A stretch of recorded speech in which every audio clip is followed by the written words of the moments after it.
The U.S. and the Taliban are set to sign a historic peace deal Saturday night that could signal the end of America's longest war. The details of the deal have not been disclosed, but it is expected to see the withdrawal of over 12,000 U.S. troops from Afghanistan and the potential end of violence that has claimed tens of thousands of lives. The ceremony between the warring sides is set to take place at a hotel in Qatar's capital of Doha.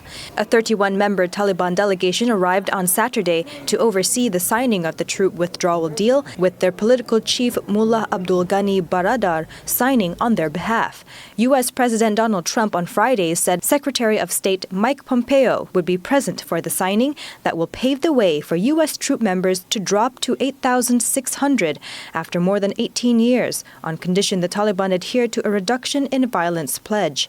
Under the agreement, the Taliban promised not to let extremists use the country as a staging ground for attacking the U.S. or its allies. He also urged the Afghan people to embrace a chance for a new future. However, many Afghans remain pessimistic over the agreement, with fears that tensions between Afghan political leaders could lead to further violence.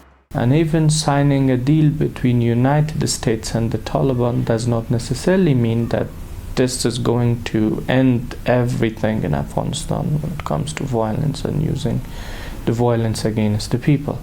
This process could be successful, and there is a possibility of failing this process. The agreement, which could herald the start of a new era for Afghanistan after decades of conflict, is expected to also lead to a dialogue between the Kabul government and the Taliban that, if successful, could ultimately see the Afghan war wind down. But the position of the Afghan government, which has been excluded from direct U.S. Taliban talks, remains unclear, and the country is gripped by a fresh political crisis amid contested election results.